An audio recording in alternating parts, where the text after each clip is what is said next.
솔직한 소감은 남아있는 게 없습니다. 왜 갔어? 아니 흔적을 찾기 위해서 갔는데 남아있는 건 그냥 옥수수밭 뭐 아니면 뭐 그냥 유적 기념비 이거밖에 없어서 일단 좀 개인적으로 좀 많이 아쉽고 그런 관광객들이 올 만한 건 그냥 복원된 건물 정도? 많이 속상했어요. 기본적으로 배경은 아마 문화 대혁명이 가장 큰 원인이겠죠. 문화 대혁명 때 특히 종교와 관련된 유적이라든가 이런 것들은 다 파묻어 버리거나 부셔버리거나 했고, 그 다음에 윤동주 시인의 외할아버지가 지으셨다는 건물도 보면은 교회로 쓰인 적이 있기 때문에 예, 그때 그 문화혁명 때 난민들이 막 치고 들어와서 막 부수고 갔다. 그래서 그 자리에는 그래도 여기가 교회가 있었다는 표식으로 십자가를 갖다가 조그만 걸 꽂아 넣기도 하고 뭐 그런 기록들이 있더라고요. 결국 문화 대혁명은 종교를 인정 안 하는 뭐 공산주의의 전형적인 모습을 보여준 거고, 또 하나는 다시 거슬러 올라가자면 만주나 간도에서 벌어진 독립투쟁에 대해서 중국의 항일투쟁 속에다 집어넣으려고 하는 거죠. 그죠? 그렇죠. 예. 그런 것 때문에 간도나 만주에 있는 많은 유적들에 대해서 소홀히 했을 수도 있고, 예, 아니면은 뭐 무시해버리거나 뭉개버렸을 가능성이 큰 거죠. 실제로 가보면 이제 그 조선족의 항일투쟁으로 딱 설명을 하고 규정을 하더라고요. 그러니까 우리 민족의 항일투쟁이면 이제 현재 적어도 중국의 공식 기억은 중국의 소수민족인 연변 지역의 조선족의 항일투쟁이다라고 규정을 하니까 그 의미가 이제 좀 훼손되고 축소될 수밖에 없는.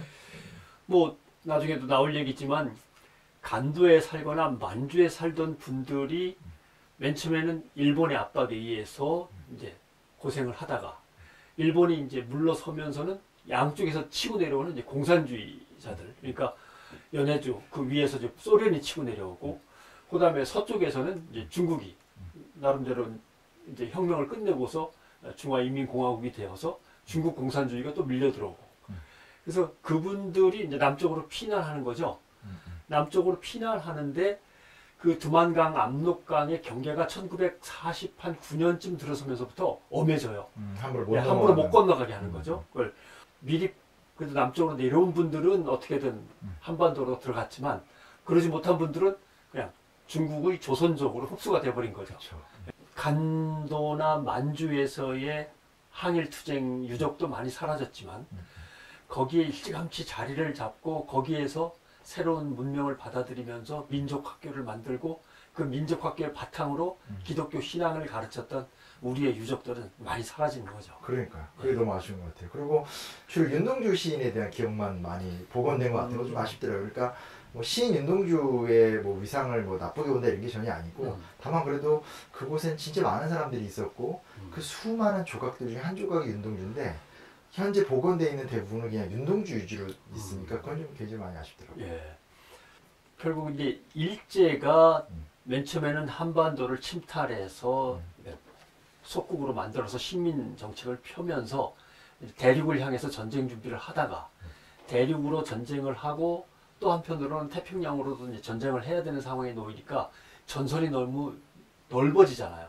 그걸 커버하기 위해서는 한반도 내에 있는 독립운동 세력들을 갖다가 뭐 철저히 탄압하고 또 계속 국경을 넘나들면서 귀찮게 한다고 생각한 만주, 간도 쪽에 이제 독립투쟁 세력들도 이 기회에 뿌리를 뽑아야 된다라고 생각을 하면서 그동안에는 뭐 소극적이라기보다는 일단 전력을 다하지 않았는데 갑자기 이제 1930년대 후반부터 전력을 다하기 시작하는 거죠. 일본이? 예, 총토벌 작전으로 나가니까 한반도 전체와 간도 만주에 있는 독립투쟁 세력들에 대해서, 민족 세력들에 대해서 일본이 확실하게 이제 마지막 어떤 작업을 하려고 하는 건데 그 중에 하나가 문익환 목사의 아버님이신 문재림 목사. 문재림 목사님이 이제 일본 헌병에게 붙잡혀가는 결과가 되는 거죠. 그러니까 전체 기획 속에서 그분이 이렇게 위기를 겪게 예. 되는구나. 그래서 만주와 간도를 저대로 독립운동의 본거지처럼 놔뒀다가는 일본이 불안해진다. 다행히도 네. 어떤 결판이 나기 전에 원자폭탄이 일본에 떨어지고 소련군이 이제 개입하고 뭐 이렇게 되면서 풀려나시기는 무사히 풀려나셨습니다만은 그러나 그 다음에 겪는 일은 일본의 문제가 아닌 거죠. 그렇죠. 북에서 내려오는 소련 공산주의와 서쪽에서 밀고 들어오는 중국 공산주의 틈바구니에서 더 이상은 간도를 지키는 게 어렵겠다라는 판단을 하시면서 식구들을 이끌고 남쪽으로 피난을 이제 가시는 거죠. 그러니까 목숨은 건졌으나 일제 탄압에서 참 간신히 또 하나님의 은혜로 목숨은 건졌으나 이제 아예 간도에서의 기독교인 혹은 간도에서의 어떤 활동 자체가 불가능해지는 시대로 넘어오는 거죠. 그렇죠. 그래서 식구들을 다 이끌고 남쪽으로 내려가시는데 강을 건너고 다시 38선을 또 건너서 남쪽으로 완전히 가시는 건데 그 대열에서 이제 문익환 목사님은 빠지시는 거죠. 왜냐하면 목회를 하고 있는데 창춘인가요? 예. 그때 만주 쪽에 그 제일 가장 큰 도시였죠. 거기서 이제 목회를 하고 있는데 교인들을 버리고 내가 어떻게 가겠는가 라고 하는 것 때문에 문익환 목사님은 남았는데 그럼에도 불구하고 점점 더 이제는 도저히 기독교를 인정하지 않는 공산 정권이 들어서니까 문익환 목사님도 나중에 내려오시죠. 근데 문익환 목사님이 교인들을 먼저 다 보낸 다음에 당신께서는 맨 나중에 그걸 뒷바라지 한 다음에 내려오시는데 하마터면 좀 못 내려오셨을 가능성도 있는 아슬아슬한 고비들을 넘기시는 거죠.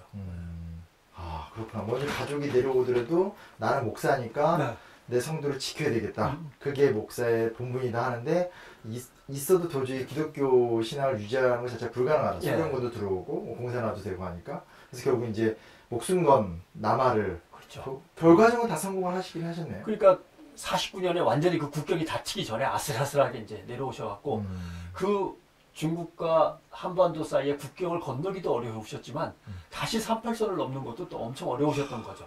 그럼 두 개의 국경을 넘었다고. 그렇죠. 그렇게 봐야죠. 네. 압록을 넘고 38을 넘고.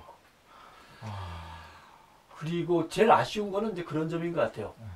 1900년대로 들어서면서 그 조선에서 막 평양 대붕 운동처럼 엄청난 신앙의 열기가 막 끌어오르잖아요. 이 신앙의 열기를 가지고 여기서 우리가 그대로 멈춰서는 안 된다. 올라가자라고 해서 1800년대 중반부터 가난하기 때문에 또는 핍박받는 민족으로서 간도하고 만주에 또 연해주에 많이 흩어져 살았잖아요. 그렇죠. 그래서 거기에 먼저 와 있던 분들이 이제 세워놓은 교회에 가서 함께 협력을 한다거나 하면서 그 전체를 기독교의 어떤 새로운 뜨거운 신앙의 중심지를 좀 만드는 작업을 정말 어렵게 했는데 그걸 다 포기하고 내려와야 되는 거죠. 아, 그리고 어떻게 보면 이제 한국의 힘겨운 구한말부터 시작된 뿌리 그렇게 고생해서 내려서 뿌리 내리는 한국 교회의 근거지 자체가 사실은 사라지는 과정을 봐도 거기 있던 것들은 첫째는 무관학교, 독립군을 키워내야 되니까 그 다음에 아이들을 길러서 나라에 뭔가 동량으로 삼아야 되니까 이제 각종 소학교 같은 것들이 세워지고 그 다음에 이것들을 이끌 가장 훌륭한 가치 세계관으로서는 기독교가 뭐 너무나도 꼭 필수적이었던 거니까 거기에 교회를 함께 운영하고 그래서 그것이 하나의 거대한 북간도를 중심으로 하는 이제 민족 진영이 형성이 됐는데 학교도 포기하고 다 포기하고 교회도 포기하고 온갖 생명의 위험을 무릅쓰고 맨손으로 땅을 일궈가지고 그러니까 왜냐면 간도는 옛날에 논농사나 쌀농사가 없었다는 거 아니에요? 그게 다 조선인들이 가서 그걸 갖다 다 손가락으로 진짜 파헤치다시피 하면서 물기를 내고 땅을 일궈가지고 논으로 바꿔서 벼농사를 짓는 건데 그 해는 들판과 마을을 버리고 이제 내려와야 돼요. 그러니까 생존을 위해서 개척했고 독립운동을 하기 위해서 또 개척했고 사람을 살리겠다고 학교와 기관을 세웠고 거기에다 신앙이라는 어떤 뿌리까지 담가는데 그 모든 걸 포기하고 왔으니 그 공동체만 딱 놓고 보면 민족의 비전은 여기에서 생성되는 거죠. 교육과 믿음과 그 다음에 독립운동의 신념과 이런 것들이 딱 그냥 컴팩트하게 짜여진 그야말로 단단한 공동체인데 그게 이제 허물어지는 거죠. 저는 이게 마음에 남는 게 그들이 모든 걸 잃고 두 개의 국경선을 건넜다. 이게 너무 마음에 애절하네요. 그러나 한편으로는 또 다행스러운 면도 있어요.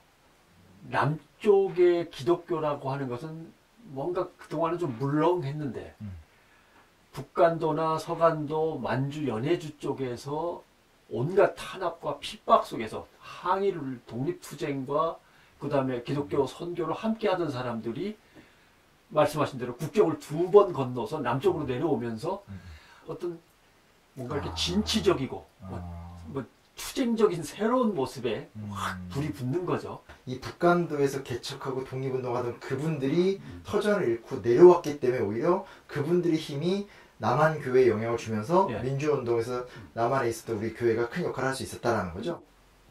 간도와 만주에서 겪은 더 넓은 세상에 대한 경험이 더 리버럴, 그러니까 뭔가 좀 더 진취적이고 자유로우면서 넓은 시야를 갖고 있는 새로운 기독교의 모습이 이제 접목이 되는 거죠. 남쪽의 기독교에. 그러니까 북간도가 남한에 그냥 영향을 준 것이 아니라 예. 아예 직접적인 힘이 됐다라고 봐도 좀 왜냐하면 무방한 사건이네요.